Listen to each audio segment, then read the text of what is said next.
Good evening guys. இன்றைக்கி ஈவினிங்லேருந்து vlog start பண்ணியிருக்கோம். இங்கே பாருங்கள், நம்ம கார்டனில் வந்து பூ நல்லா பூத்துருக்கு. இந்த செடியில் வந்து ஒரு 3 பூ பூத்துருக்கு. அதே மாதிரி இங்கேயும் வந்து ஒரு பூ பூத்துருக்கு. அப்படியே பார்த்தீங்கன்னா இங்கே வந்து நம்மளோட பெப்பர் வந்து ஹார்வெஸ்ட்டுக்கு வந்து ரெடியாக இருக்குது. இதுதான் நம்ம ஹார்வெஸ்ட் பண்ண போகிற ஃபர்ஸ்ட் பெப்பர். அண்ட் இங்கே வந்து பார்த்திங்கன்னா வெந்தயக்கீரை வந்து நல்லாவே வளர்ந்துருக்கு. ஸோ இதையும் வந்து நம்ம வந்து நாளைக்கு ஹார்வெஸ்ட் பண்ணிடலாம். ஸோ ஈவினிங் ஹஸ்பண்ட் ஆஃபீஸ்லேருந்து வந்ததில் பசிக்கிற மாதிரி இருக்குது அப்படின்னு சொன்னாங்க. அதனால வந்து ஈவினிங் ஸ்நாக்ஸுக்கு வந்து சிப்ஸ் அண்ட் குவாக்கமோலே தான் பண்ணியிருந்தேன். இது வந்து ஒரு மெக்சிகன் டிஷ், அவகேடோ வச்சு பண்ணுறது. சாப்பிட்றதுக்கு நல்லாவே டேஸ்ட்டாக இருக்கும், கொஞ்சம் ஹெல்த்தியான ஸ்நாக்கும் கூட.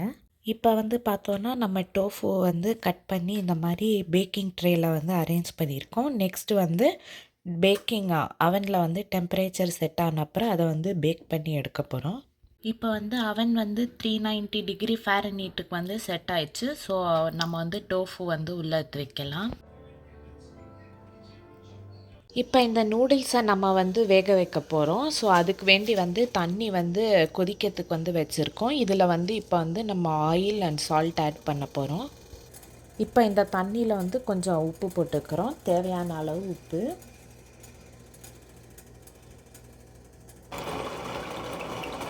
எண்ணெயும் தேவையான அளவு விட்டுக்கிறோம். இப்போது சும்மா கொஞ்சம் நூடுல்ஸ் வந்து ஸ்டிக் ஆகாமல் இருக்கிறதுக்கு. இப்போ பேக்கேஜில் போட்டிருக்கிற இன்ஸ்ட்ரக்ஷன்ஸை நம்ம வந்து ஃபாலோ பண்ணி எவ்வளோ மினிட்ஸ் குக் பண்ணணும் அப்படின்னு அந்த நூடுல்ஸ்க்கு போட்டிருப்பாங்க. அவ்வளோ மினிட்ஸ் வந்து நம்ம நூடுல்ஸை குக் பண்ணி எடுத்துக்கிறோம். இப்போ பாருங்கள், நம்ம நூடுல்ஸ் வந்து ரெடி ஆயிடுச்சு. இதை வந்து வெந்நீர்லேருந்து எடுத்து வடிகட்டிட்டு உடனே பச்சை தண்ணி ஊற்றி அலம்பிட்டு அதுக்கப்புறமா இது கூட வந்து எண்ணெய் சேர்த்துருக்கோம். அப்போ தான் வந்து ஒன்றோட ஒன்று ஸ்டிக் ஆகாமல் இருக்கும். இப்போ நம்ம டோஃபு வந்து பேக் ஆகி ரெடி ஆகிருக்கு. இது வந்து கொஞ்சம் சூடு ஆறின அப்புறமா நம்ம வந்து ரிமூவ் பண்ணுறோம். இல்லாட்டி உடனே செஞ்சோம் அப்படின்னா பார்ச்மெண்ட் பேப்பர்லேருந்து சுட சுட எடுக்கும் போது ஈஸிண்டு பிச்சுட்டு வந்துடும். இப்போ நல்லா ஒரு பெரிய வாக் எடுத்துக்கோங்க. உங்கள்கிட்ட சைனீஸ் வாக் இருந்தால் அது யூஸ் பண்ணுங்கள். என்கிட்ட வாக்கெல்லாம் எதுவும் இல்லை, அதனால் நான் ஒரு பெரிய இண்டாலியம் சட்டி எடுத்திருக்கேன். இதில் வந்து நான் வந்து செசமி ஆயில் வந்து விட்டுருக்கேன். உங்கள்கிட்ட செசமி ஆயில் இல்லை அப்படின்னா நீங்கள் வந்து நார்மல் ஆயில் இல்லாட்டி ஆலிவ் ஆயில் வந்து யூஸ் பண்ணலாம். நான் வந்து ஒரு 2லேருந்து 3 டேபிள் ஸ்பூன் செசமி ஆயில் வந்து விட்டுருக்கேன். இப்போ வந்து எண்ணெய் வந்து சூடாக ஆரம்பிச்சிச்சு. ஸோ நம்ம வந்து ஃபஸ்ட்டு வெங்காயம் ஆட் பண்ணுறோம். 2 பெரிய வெங்காயம் வந்து ஸ்லைஸாக நறுக்கியிருக்கேன், அதை ஆட் பண்ணிக்கிறோம்.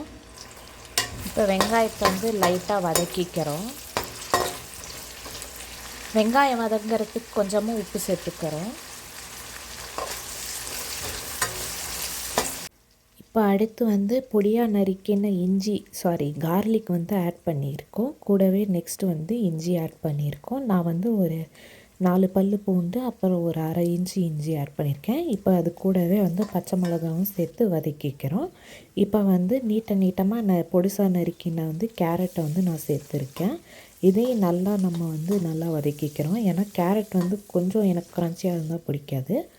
இப்போ இது கூடவே நான் வந்து பர்பிள் கேபேஜ் வந்து சேர்த்துருக்கேன். உங்கள்கிட்ட பர்பிள் கேபேஜ் இல்லை அப்படின்னா நீங்கள் வந்து நார்மல் கேபேஜ் வந்து சேர்த்துக்கலாம்.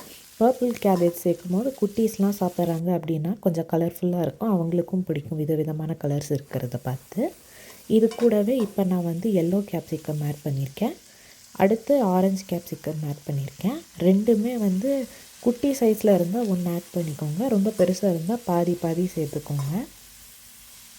நல்லா இதெல்லாம் வதங்கின அப்புறம் கடைசியாக வந்து நம்ம மஷ்ரூம்ஸ் ஆட் பண்ணுறோம்.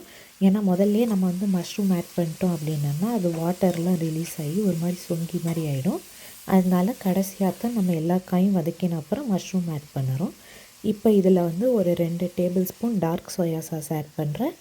அப்புறம் உங்கள் காரத்துக்கு ஏற்ற மாதிரி சிராச்சா சாஸ் இல்லை ஹாட் சாஸ், இந்த க்ரீன் சில்லி சாஸ், இந்த மாதிரி ஏதாவது ஆட் பண்ணிக்கோங்க.